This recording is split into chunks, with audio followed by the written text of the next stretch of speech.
Hello दोस्तों, मैं Sarla Yadav SY Hindi platform channel पर एक बार फिर से आप सभी का हार्दिक अभिनंदन करती हूं। और आज मैं आप सभी के लिए दिन में वीडियो नहीं डाल पाई, तो किसी कारण से मुझे कोई अर्जेंट काम था, तो उसके लिए मैं माफ़ी चाहती हूं। और आज के इस वीडियो लेक्चर में हम पढ़ेंगे औचित्य संप्रदाय। और आपको पता है, जैसे कि अगर जो हमारे साथ जुड़े हुए हैं और हमारे चैनल पर वीडियो देखते हैं तो उन्हें पता है कि हमने अपने SY हिंदी प्लेटफॉर्म चैनल पर हिंदी साहित्य का इतिहास यानी कि काव्य शास्त्र यहाँ पर हमने पढ़ाना शुरू कर रखा है। और ये उसी HPSC के द्वारा जो वैकेंसी निकाली गई हैं असिस्टेंट प्रोफेसर की, तो उसी के लिए हम यहाँ पर ये वीडियो डाल रहे हैं। और आज के इस वीडियो लेक्चर में हम पढ़ेंगे औचित्य संप्रदाय, और ये हमारी होगी क्लास नंबर 6। तो अभी तक 5 क्लासेस में डाल चुकी हूँ, तो आपको पता है कि जो काव्य सिद्धांत है वो 6 काव्य सिद्धांत है, और उन्हीं के संदर्भ में आज हमारी लास्ट क्लास है। तो सारे सिद्धांत यहाँ पर हो जाएंगे। तो HPSC जो पता है असिस्टेंट प्रोफेसर का जो पैटर्न है एग्ज़ाम कंडक्ट करवाने का, वो 3 स्टेज पर होगा। पहले स्क्रीनिंग होगा, फिर सब्जेक्टिव होगा, और फिर आपका इंटरव्यू होगा। तो स्क्रीनिंग में ऑब्जेक्टिव टाइप के आएंगे और सब्जेक्टिव में आपको लिखना पड़ेगा, ठीक है। तो उसी को मद्देनज़र रखते हुए मैंने ये कंटेंट आज का चूज़ किया है, यानी कि जो मैंने 5 वीडियो में डाला है। तो ऑब्जेक्टिव मैं एक क्लास मैराथन टाइप में ले दूंगी, जिसमें सभी जो संप्रदाय हैं उनके ऑब्जेक्टिव टाइप के प्रश्न होंगे। तो आज की इस वीडियो लेक्चर में हम पढ़ेंगे औचित्य संप्रदाय। तो सबसे पहले तो मैं यही कहूँगी कि जो भी मेरी वीडियो होती है आप उन्हें शुरू से अंत तक ज़रूर देखें। अगर आप पूरी वीडियो देखते हैं तभी आपको कुछ पता चलेगा कि हाँ, वास्तव में हमने आज के इस वीडियो से कुछ सीखा है। और जो मैंने सब्जेक्टिव टाइप के टॉपिक उठाए हैं, आप इनसे एक रेखीय प्रश्नों के नोट्स तैयार कर सकते हैं। ये मैंने हर एक वीडियो में बताया कि आपको कैसे नोट्स बनाने हैं। तो आज के इस वीडियो लेक्चर में हम पढ़ेंगे औचित्य संप्रदाय। तो इससे पहले मैं आप सबको कहना चाहूँगी कि अगर आपने हमारे चैनल को सब्सक्राइब नहीं किया है तो चैनल को सब्सक्राइब कर ले, वीडियो को लाइक एंड शेयर ज़रूर करें। अगर आप ये सब बातें नहीं सुनना चाहते हैं तो वीडियो को आगे से थोड़ा सा स्किप करके आगे से देख सकते हैं। तो यहाँ पर बात कर लेते हैं हम लास्ट संप्रदाय की, औचित्य संप्रदाय की। और औचित्य संप्रदाय को जो महत्व देने वाला आचार्य कवि था वो था आचार्य क्षेमेंद्र। और क्षेमेंद्र ने जो एक ग्रंथ लिखा जिसके अंदर इन्होंने औचित्य के बारे में विचार विमर्श किया, तो वो उनके ग्रंथ का नाम है औचित्य विचार चर्चा। और क्षेमेंद्र, आपको याद रखना है, औचित्य संप्रदाय के प्रवर्तक यानी कि औचित्य को काव्य की आत्मा स्वीकार करने वाले लेखक कवि का नाम है क्षेमेंद्र। अब हम आपको ये नाम जो है थोड़ा सा अटपटा लग रहा होगा कि औचित्य है क्या, इसका काव्य के अंतर्गत क्या महत्व है। तो ये हम थोड़ा सा देखेंगे। जो मूल रूप से जो क्षेमेंद्र थे, ये मूल रूप से ध्वनिवादी आचार्य थे। जैसे कि ध्वनि के अंतर्गत हमने आनंदवर्धन के सिद्धांत को पढ़ा है, तो क्षेमेंद्र जो थे ये भी ध्वनि को ही महत्व देते थे, मूलतः ध्वनिवादी आचार्य थे। लेकिन उन्होंने ग्रंथ लिखा वो था औचित्य विचार चर्चा। में औचित्य को व्यापक काव्य तत्व के में रूप में प्रतिष्ठित कर उसे काव्य की आत्मा स्वीकार किया। अब हम थोड़ा सा यहाँ पर डिस्कस कर लेते हैं और कंसेप्ट मैं आपको समझा देती हूँ कि औचित्य क्या है, ताकि ये आपको जो आगे संप्रदाय है ये समझने में आसानी रहे। तो औचित्य जो शब्द है ये मूल रूप से उचित शब्द से बना है। अब उचित शब्द आपको ध्यान में आते ही आ गया होगा कि जो कुछ भी काव्य के अंदर उचित है, अगर हम उचित का प्रयोग करेंगे तो ही हमारा काव्य सही है। अगर हम अनुचित प्रयोग करेंगे तो काव्य के अंदर काव्यत्व जो है वो खत्म हो जाएगा। अब उचित के अंदर अंतर्गत क्षेमेंद्र ने क्या लिया कि उचित के अंदर जिस प्रकार से, जैसे व्याकरण के अंदर हमारी भाषा के अंदर जिस प्रकार से पद, वर्ण, काल, क्रिया, लिंग, वचन इत्यादि का जो एक विशेष कर्म होता है जैसे किसी वाक्य के अंतर्गत, तो उसी प्रकार हमारे काव्य के अंदर भी एक उचित प्रकार का कर्म होना चाहिए। काव्य लक्षण जो भी हैं उनका एक उचित कर्म होना चाहिए। जैसे कि ये मूलतः ये रसवादी या ध्वनिवादी आचार्य थे, तो इन्होंने ये कहा कि रस जो है और जो ध्वनि है अगर वो भी ठीक तरीके से काव्य के अंतर्गत प्रयोग उनका नहीं किया गया है तो वो चीज़ उचित नहीं होती, उसमें काव्य की प्रतीति नहीं होती है। तो उचित जो क्षेमेंद्र थे इन्होंने अपने ग्रंथ को नहीं तो मीमांसा कहा है कि मैं औचित्य की मीमांसा करता हूँ या मैं कोई विश्लेषण करता हूँ, इन्होंने ऐसा कुछ भी नहीं कहा। इसलिए इन्होंने अपनी पुस्तक का नाम औचित्य विचार चर्चा, ये केवल काव्य के अंतर्गत औचित्य की चर्चा करते हैं कि औचित्य यानी कि ये सारी चीज़ें काव्य के जो गुण हैं लक्षण हैं ये सारी चीज़ें उचित किस प्रकार से उचित होंगे, अगर वो उचित है तो ही काव्य में स्थान पाएंगे तो ही वो काव्य कहलाएगा, अगर ये सारी चीज़ें उचित नहीं है तो काव्य काव्यहीन हो जाएगा, ऐसा इन्होंने कहा। और औचित्य को इन्होंने काव्य की आत्मा के रूप में प्रतिष्ठित किया। तो मेरे ख्याल से उचित शब्द प्रयोग करते ही आपके दिमाग में वो सारी बातें आ गई होंगी कि औचित्य संप्रदाय के अंतर्गत हम क्या पढ़ेंगे। इसको एक और आसान से शब्दों से मैं परिभाषित करना चाहूँगी। जैसे कि एक औरत है, वो कोई भी आभूषण पहनती है, वो गले का जो आभूषण है वो गले में ही पहनती है तो ही उचित है, अगर वो गले वाला आभूषण कमर में पहनती है तो वो बात अनुचित हो जाती है।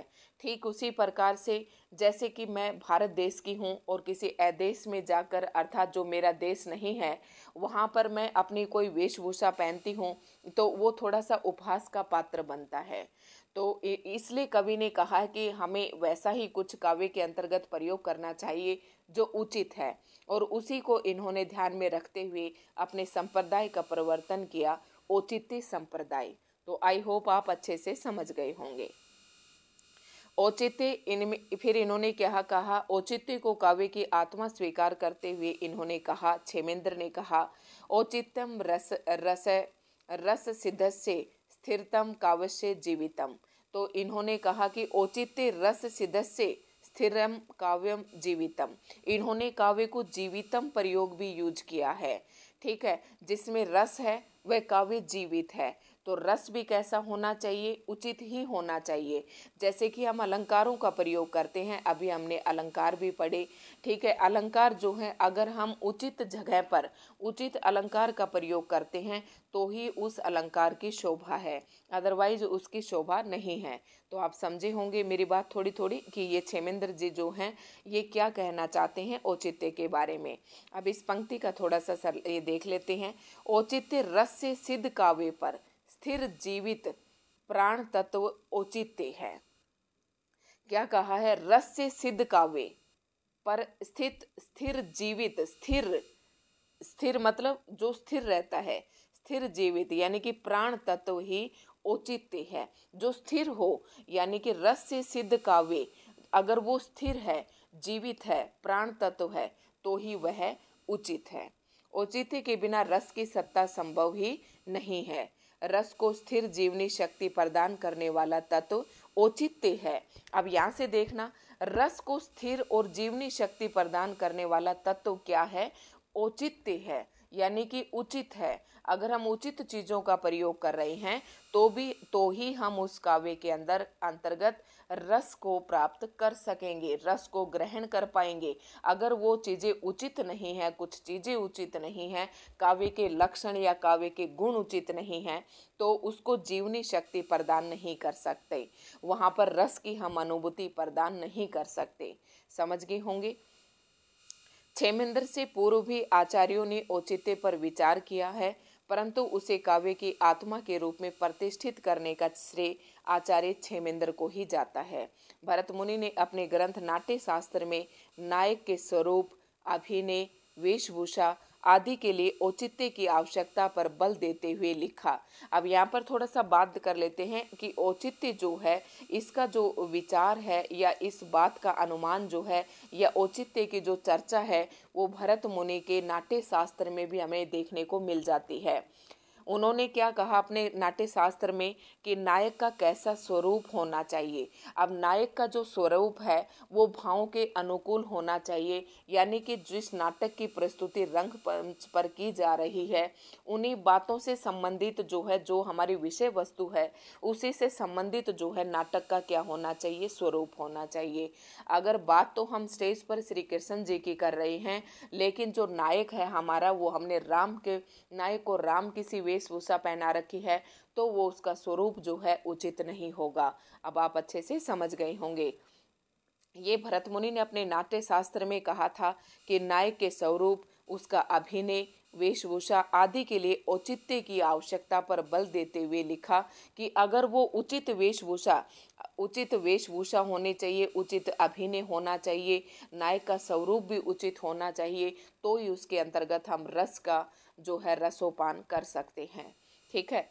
अब क्या कहा उन्होंने अपने रस नाट्य शास्त्र के अंतर्गत, वयोनुरूप प्रथम स्तु वेशो वेशानुरूपश्च गति प्रचारः गति प्रचारानुगतम च पाठ्यम पाठ्यानुरूपो भिन्नश्च कार्ये। तो ये इन्होंने पंक्ति कहा, यही इस पंक्ति का अर्थ है सारा, इन्हें बल देते हुए कहा।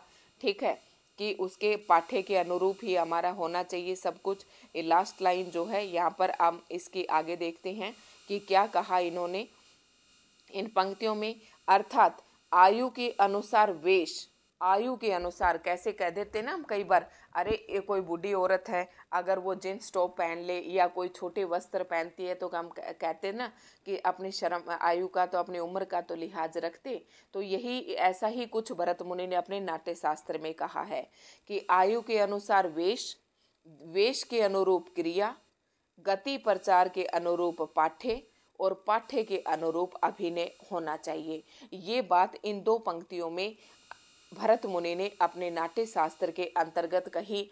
क्योंकि अगर ये क्षेमेंद्र को अगर हम कहें कि ये क्या संप्रदाय हुआ, औचित्य संप्रदाय क्या हुआ, तो ये चीज़ उचित है और क्षेमेंद्र को भी लगी कि कहीं ना कहीं ये चीज़ उचित है, क्योंकि इसकी चर्चा भरत मुनि ने अपने नाट्य शास्त्र में की है। वस्तुतः औचित्य का अर्थ है उपयुक्त सामंजस्य।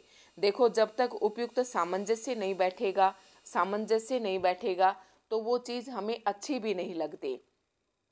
रस इस सामंजस्य, जैसे कि कोई माहौल है कि करुण माहौल के अंतर्गत कोई हंस रहा है तो वो चीज़ उपयुक्त नहीं है, उसके अंदर सामंजस्य नहीं है, तो वो चीज़ उचित नहीं है। तो क्या कहते हैं क्षेमेंद्र जी कि औचित्य का अर्थ है उपयुक्त सामंजस्य। रस इस सामंजस्य या संतुलन का नियामक है तथा इसका महत्व न केवल काव्य जगत में अपितु व्यवहारिक जगत में भी है। इन्होंने क्या कहा कि जो चीज़ उचित है, जो औचित्य है, यानी कि जो उचित है उसका जो प्रयोग है हमारी व्यवहारिक जगत में भी होना चाहिए। जैसे कि हम खाते पीते हैं तो जो उचित होता है वही हम खाते हैं, जो उचित होता है वही हम पहनते हैं और जो उचित होता है हम वही व्यवहार करते हैं। अगर हम कहीं पर अनुचित व्यवहार करते हैं तो हमारी आलोचना होती है, हम उपहास के पात्र बनते हैं। तो क्षेमेंद्र जी ये कहते हैं कि काव्य जगत में केवल औचित्य का महत्व नहीं है, हमारे व्यवहारिक जगत में भी औचित्य है। देश काल एवं परिस्थिति के अनुरूप, देश काल एवं परिस्थिति के अनुरूप औचित्यपूर्ण व्यवहार ही सदाचार कहा जाता है। अब कहते हैं ना कि सदाचार में रहो, सदाचारी व्यक्ति है, मतलब सदाचारी का मतलब अच्छा आचरण करने वाला। अब कोई बुरा आचरण करता है तो वो भी किसी को पसंद नहीं है, तो बुरा आचरण मतलब जो उचित नहीं है। तो आप समझ रहे होंगे मेरी बात को। तो यहाँ पर कवि ने कहा है कि देश काल एवं परिस्थिति के अनुरूप औचित्यपूर्ण व्यवहार ही सदाचार कहा जाता है। अगर आप देश काल मतलब किसी काल का मतलब समय और देश का मतलब स्थान, उसके अनुरूप अगर आप कोई व्यवहार करते हैं या उस अनुरूप नहीं उसके प्रतिकूल अगर आप कोई व्यवहार करते हैं या प्रतिकूल आप कोई वेशभूषा पहनते हैं, ठीक है, तो वह वहाँ आपका जो है वो सदाचार नहीं कहलाएगा। तो यहाँ पर क्षेमेंद्र जी कहते हैं कि सदाचार भी वही है, जो औचित्यपूर्ण व्यवहार करता है वही सदाचार है। और वो औचित्यपूर्ण व्यवहार हमारी परिस्थिति और देश काल के अनुरूप होना चाहिए, तभी सदाचार कहा जाता है। सौंदर्य एवं कला के क्षेत्र में भी औचित्य का विशेष महत्व है। तो उसी प्रकार से जिस प्रकार से देश काल एवं परिस्थिति के अनुरूप औचित्यपूर्ण व्यवहार सदाचार कहा जाता है, उसी प्रकार से जो हमारा सौंदर्य जगत है, जो कला के क्षेत्र है, उसमें भी औचित्य का विशेष महत्व है। तो आप औचित्य क्या है यानी कि उचित क्या है आप समझ गए होंगे। अब आता है औचित्य के प्रकार। अभी तक आपने औचित्य का वो पढ़ा, महत्व पढ़ा, ठीक है, अर्थ पढ़ा, आपको अर्थ समझ में आया होगा। तो औचित्य कितने प्रकार का होता है? काव्य में इस औचित्य के 6 भेद बताए गए हैं। एक तो अलंकार औचित्य, गुण औचित्य, संगठन औचित्य, प्रबंध औचित्य, रीति औचित्य और रस औचित्य। यानी कि अगर मैं विशेष पर आपको ढंग से बताऊं तो औचित्य के प्रकार वही हैं जो हम अभी तक जितने संप्रदाय पढ़ के आए हैं। तो उन सभी संप्रदायों को इकट्ठा करके इन्होंने लिखा कि अगर वो चीज़ जो अभी तक हमने पढ़े, रस, अलंकार, रीति, गुण, ये सब अगर उचित तरीके से काव्य के अंतर्गत प्रयोग नहीं किए गए हैं या परिस्थिति के अनुसार इनको प्रयोग नहीं किया जाता है तो काव्य महत्वहीन हो जाता है। तो इन्होंने कहा कि औचित्य के प्रकार जैसे अलंकारों का भी औचित्य होना चाहिए, अलंकारों का प्रयोग उचित स्थान पर होना चाहिए, जो काव्य के गुण हैं उनका उचित तरीके से प्रयोग होना चाहिए, संगठन के अंतर्गत काव्य का संगठन आ जाएगा, प्रबंध आ जाएगा, फिर रीति यानी कि शैली भी उचित होनी चाहिए और रस भी फिर औचित्य का ही उचित ही होना चाहिए। रस तो अपने आप उचित होगा, अगर इन सारी चीज़ों का उचित रूप से हम प्रयोग करते हैं काव्य के अंदर तो रस जो है ऑटोमेटिक ही उचित हो जाएगा। तो औचित्य के प्रकार क्या हैं? अलंकार, रस, रीति, गुण, गुण को रीति भी कहा था हमने, और संगठन और प्रबंध, ये 6 प्रकार के औचित्य के प्रकार हैं। तो आप समझ गए होंगे। स्पष्ट है कि काव्य निर्माण में विविध अनुकूलताओं पर ध्यान देना ही औचित्य है। इसका ध्यान रखने से काव्य में सरसता आती है। कवि कह रहा है कि अगर हम काव्य के अंतर्गत काव्य लिखते वक्त उचित और अनुचित का ध्यान नहीं रखेंगे तो काव्य की जो है सरसता खत्म हो जाएगी। इसलिए काव्य के अंतर्गत सरसता, रस को बनाए रखने के लिए औचित्य का ध्यान रखना बहुत जरूरी है। मतलब उसकी शोभा बढ़ती है अगर इसका ध्यान रखने से काव्य में, यानी कि औचित्य का ध्यान रखने से काव्य में सरसता आती है, काव्य की शोभा बढ़ती है, भाव प्रेषणीयता में वृद्धि होती है। यानी कि अगर हम उचित चीज़ का ध्यान रखेंगे तो हमारे भाव हैं, जो लेखक है उसके मन में जो भाव है वो अच्छे से अपने विचारों को प्रेषित कर पाएगा और काव्य सहृदयों के लिए आह्लादकारी बन जाता है। अगर हम उचित काव्य का सर्जन करते हैं, उचित काव्य लिखते हैं तो उससे सहृदय यानी कि जो पाठक है, जो श्रोता है, ये उसके लिए भी आह्लादकारी यानी कि उसे प्रफुल्लित करने वाला हो जाएगा। काव्य के सभी सिद्धांत अपने स्थान पर भले ही उपस्थित हो, परंतु यदि उनमें औचित्य का निर्वाह नहीं किया गया है तो ऐसा काव्य अनेक दोषों से युक्त हो जाएगा। ठीक है, उसकी प्रभावोत उत्पादकता समाप्त हो जाएगी। औचित्य को सर्वप्रमुख काव्य तत्व मानते हुए क्षेमेंद्र ने उसे काव्य की आत्मा कहा है। तो कोई बहुत ज़्यादा नहीं था, ये छोटा सा ही है और मैंने बहुत ही इसको आसान शब्दों में आपको समझाने की कोशिश की है। तो आचार्य क्षेमेंद्र जी ये कहते हैं कि जब काव्य के अंतर्गत हम रस, ध्वनि, अलंकार, काव्य के गुणों का इनका प्रयोग करते हैं तो वो जो है हमारे भाव के अनुरूप ही होने चाहिए। अगर इन सभी काव्य गुणों को, सभी काव्य के लक्षणों को, अलंकारों को अगर हम काव्य के अपने भाव के अनुरूप ही इनको प्रयोग करते हैं, परिस्थिति के अनुरूप प्रयोग करते हैं, देश काल के अनुरूप प्रयोग करते हैं तो इनसे क्या होता है, काव्य के अंदर सरसता आ जाती है। अगर वही काव्य फिर अगर कोई पाठक या श्रोता उसे पढ़ता है या सुनता है तो उसके आह्लादित कर देता है। तो यही था औचित्य, औचित्य संप्रदाय और औचित्य विचार चर्चा की है इन्होंने, ना कोई विश्लेषण किया है, ना कोई मीमांसा की है। ठीक है, ओनली केवल इस पर चर्चा की है। तो ये था औचित्य संप्रदाय। देखते हैं कल से हम नेक्स्ट वीडियो में हम लेकर आएंगे काव्य हेतु, काव्य प्रयोजन, ठीक है, काव्य लक्षण ये सब हम बारी बारी करके पढ़ेंगे तो काव्य शास्त्र जो है आपका खत्म हो जाएगा। उसके अंतर्गत फिर हम बाद में थोड़ा सा पाश्चात्य काव्य शास्त्र पढ़ेंगे। अगर आप पाश्चात्य काव्य शास्त्र मेरे पढ़ाने से पहले पढ़ना चाहते हैं तो इसी तल्लीनता के साथ मैंने पढ़ा रखे हैं। आप सारे काव्य शास्त्र वहाँ से पाश्चात्य काव्य शास्त्र के सिद्धांत पढ़ सकते हैं। और फिर भी आपको लगता है कि मैम ये नहीं है, तो वो सिद्धांत मैं वीडियो बनाकर डाल दूंगी। तो धन्यवाद दोस्तों। बस वीडियो को आप लाइक एंड शेयर करें, अच्छे कमेंट्स करें, चैनल को सब्सक्राइब करें, इसी से हमें मोटिवेशन मिलता है। आज सच बताऊं तो मेरा जब चैनल को अनसब्सक्राइब करते हैं या थोड़ा सा नहीं आता है तो मन थोड़ा खट्टा हो जाता है और वीडियो बनाने का मन नहीं करता है। जब अच्छे अच्छे कमेंट्स आते हैं या ऐसा लगता है कि कमेंट का मतलब ये नहीं कि हमें कोई वहाँ से पारितोषिक मिल रहा है, एक तरीके से पारितोषिक भी मिलता है, मतलब खुशी होता है, खुशी होती है कि जो वास्तव में टीचर पढ़ाना चाह रहा है तो उसे अगर कमेंट्स अच्छे आते हैं तो उसे ये लगता है कि हाँ, कि मुझे ये लगता है कि हाँ मेरे पढ़ाई वे से बच्चों को कुछ सीखने को मिल रहा है, उन्हें कुछ फ़ायदा हो रहा है, तो पढ़ाने का कोई फ़ायदा है। अदरवाइज़ ऐसे वीडियो डालने से मुझे अच्छा नहीं लगता है। तो वीडियो को लाइक एंड शेयर ज़रूर करें, चैनल को सब्सक्राइब ज़रूर कर लें। धन्यवाद।